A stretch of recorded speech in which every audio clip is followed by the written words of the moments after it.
Esse é uma cápsula e nós vamos falar sobre mais um absurdo do Alexandre de Moraes, e um absurdo que vai afetar não apenas o caso que ele está julgando, que é o caso lá do golpe, entre aspas, que ele está inventando da cabeça dele, mas vai acabar prejudicando um monte de gente em um monte de outros processos, né? Você sabe, para você ter conhecimento de uma ação, que você está sendo julgado numa ação, você precisa ser citado. A citação é um processo que é meio burocrático, mas é muito importante para garantir que você está ciente de que você está sendo julgado por alguma coisa, né? E o Alexandre de Moraes acabou de considerar que o Paulo Figueiredo, que mora lá nos Estados Unidos, teria sido citado corretamente, apesar de não ter sido encontrado, porque o Paulo Figueiredo, em um vídeo, disse que, que sabia que estava sendo processado no processo lá do, entre aspas, golpe do Alexandre de Moraes, e que, portanto, ele está ciente da coisa e está citado adequadamente. Isso é um absurdo, porque, primeiro, ele não sabe, o fato de ele saber que existe um processo contra ele não quer dizer que ele tenha acesso a todas as informações que você tem no momento que você é citado sobre um processo, inclusive o direito de ter acesso a esse processo para fazer valer aí a sua retribuição a esse negócio. Então isso não é uma citação válida. O Alexandre de Moraes, mais uma vez, está acochambrando a justiça nesse caso lá do entre aspas, golpe. Mas o segundo ponto eu acho ainda mais sério. Por quê? Porque o que o STF faz serve de exemplo para todo o resto do sistema judicial brasileiro. A partir daqui, os advogados e juízes e promotores e coisa e tal, não, o cara falou não sei o que lá, não sei aonde, então ele está citado. Pronto, acabou. Eu considero citado o cara. Veja, falta de citação é caso de nulidade de processo, então é muito comum a pessoa anular totalmente o processo porque não foi citada corretamente. É uma das prerrogativas de pessoas acusadas em processo que você pode usar. É uma das garantias que você tem que se alguém inventou um processo maluco contra você, que nem ficou sabendo, você nesse momento, você pode estar condenado em algum processo aí maluco que alguém botou contra você, você nem ficou sabendo do processo, e você consegue anular a coisa toda porque você não foi corretamente citado. A partir daqui agora, dessa decisão do STF, os advogados têm mais esse problema para se concordar, porque, veja, a decisão do STF não se refere só ao STF. Ele estabelece um padrão que pode ser usado por outros juízes, por outras cortes no Brasil inteiro. Essa notícia foi sugerida por autista altamente capacitado do Musk, pacotão grosso do Trump e várias outras pessoas. Obrigado aí ao pessoal que sugeriu notícias lá no nosso site, no visãolibertaria.com, e obrigado a você que está assistindo o nosso vídeo. Se você gosta do nosso conteúdo, por favor, deixe o seu like, se inscreva aqui no canal, né? Então, o que aconteceu, né? No processo do, entre aspas, golpe do Alexandre de Moraes, ele citou um monte de gente, entre elas o Paulo Figueiredo, que é filho do neto do ex-presidente Figueiredo, o último dos presidentes da ditadura militar, mas tem que se reconhecer, ele foi o presidente que fez a anistia, que voltou à normalidade no Brasil. Isso não é uma coisa fácil de fazer, como vocês sabem, todo ditador tende sempre a aumentar o rigor, né? Olha o Alexandre de Moraes, cada vez ele dobra a aposta, dobra a aposta, dobra a aposta. Né? E isso é uma coisa ruim, porque isso não permite a volta da normalidade. O Figueiredo pode ter tido todos os defeitos do mundo, mas ele foi o cara que encarou esse negócio de ir lá e falou, não, vamos voltar à normalidade do país, vamos acabar com essa porcaria de ditadura, não deu certo esse troço, vamos voltar à normalidade. E foi e fez. É uma conquista enorme do Figueiredo, o mérito é dele, né? E o Paulo Figueiredo se tornou um jornalista, um comentarista muito interessante, né? Falou várias coisas Aí ele foi acusado, o Paulo Figueiredo foi acusado de ter incentivado os atos do 8 de janeiro porque ele estava como comentarista num programa da Jovem Pan narrando coisas. Não consta nenhum ato de incentivo dele ao que o pessoal estava fazendo lá. Ao contrário, muitas reprimendas e coisa. Então, mais uma vez, o caso do Paulo Figueiredo é mais um caso absurdo dessa perseguição do Alexandre de Moraes contra pessoas da direita de forma totalmente aleatória, porque não tem nada que indique que ele fez parte de qualquer coisa, né? Você comentar sobre o que está acontecendo não quer dizer que você concorde com aquilo que está acontecendo. E, enfim, é um absurdo de qualquer forma. Mas, enfim, o Paulo Figueiredo foi colocado nesse inquérito do golpe porque, como todo opositor, incomoda o pessoal da situação, incomoda as forças constituídas, incomoda o establishment e está tentando ser calado. Só que o Paulo Figueiredo tem cidadania americana, já mora nos Estados Unidos há muito tempo, muito antes dessa história toda, já morava nos Estados Unidos há muito tempo, e daí ele está por lá. Agora, a questão toda é essa, né? o Alexandre de Moraes tentou citar o Paulo Figueiredo.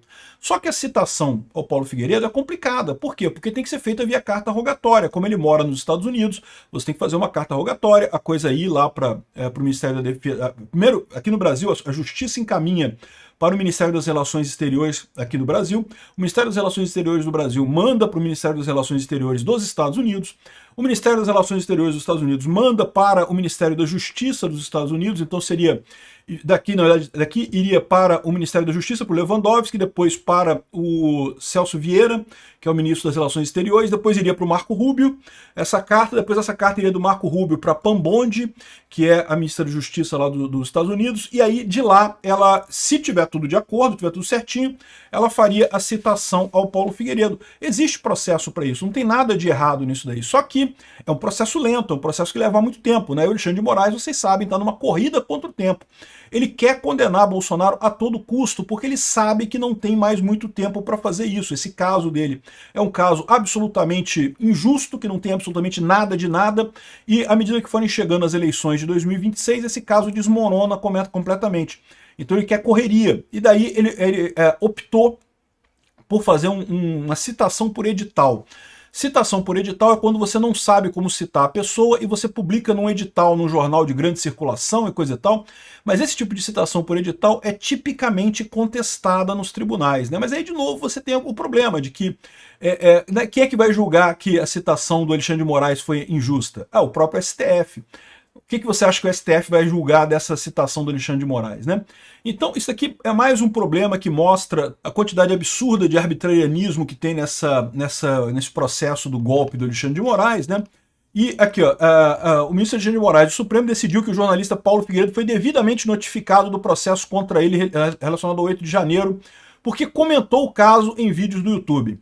Embora o jornalista viva fora do Brasil e não tenha recebido a denúncia formalmente, Moraes entendeu que as postagens demonstram que ele tem ciência inequívoca das acusações e por isso a notificação por edital foi válida, né? E aí, ou seja, o primeiro problema é esse, é um problema, é uma arbitrariedade do Alexandre de Moraes totalmente ilegal, totalmente sem sentido, mas que a gente sabe que o STF não vai fazer nada com relação a isso, né? Mas o outro problema que eu quero ressaltar aqui é porque, mais uma vez, né, a OAB está calada nessa história, a OAB não está reclamando disso daqui. Isso daqui vai dar problema aqui no Brasil, vai ter um monte de juiz agora que vai olhar para o STF e bom, se o Alexandre de Moraes falou isso, então a pessoa falou não sei o que lá, comentou não sei o que na rede social. Não, briguei mesmo com fulano. Então ele está sabendo da briga, está sabendo da ação, vou considerar que foi notificado de forma voluntária e foi notificado de forma perfeita dentro do processo, né? E aí você eliminou uma das garantias que a pessoa tem de que ela só vai ser processada se ela tiver ciência que está sendo processada.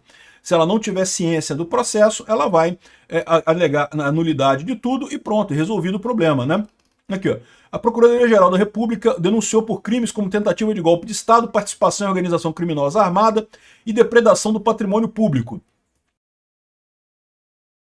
Sendo que ele comentou meramente os atos do 8 de janeiro lá dos Estados Unidos e criticou esses atos. Em momento algum ele incentivou o pessoal a fazer coisa, mas é lógico, né? É o que eu falo para vocês, o que eles estão buscando aqui é perseguir a oposição, não é nada além disso, né? Aqui, ó, a Defensoria Pública da União, que representa o réu, o que acontece? Como ele não foi citado, a Defensoria Pública geralmente assume a defesa dele, né? A pessoa tem o direito de ter uma defesa, e daí a Defensoria faz esse papel. E ela argumentou que o processo deveria ser suspenso até que ele fosse localizado de fato. Ou seja, manda a carta rogatória, faz todo o processo de... vai levar 5 anos para fazer isso. Beleza, o processo dele fica suspenso enquanto você faz todo o processo de carta rogatória para citar ele, coisa e tal. Mas o Moraes não tá nem aí, mano. O Moraes é justiça agora, ele é a lei, ele que decide o que é certo, o que é errado, foda-se a lei, foda-se o devido processo legal, foda-se as garantias constitucionais, foda-se direitos humanos. E aí ele falou assim que ele citou 2 vídeos do Figueiredo publicados no YouTube com títulos, aqui ele falou o título, né?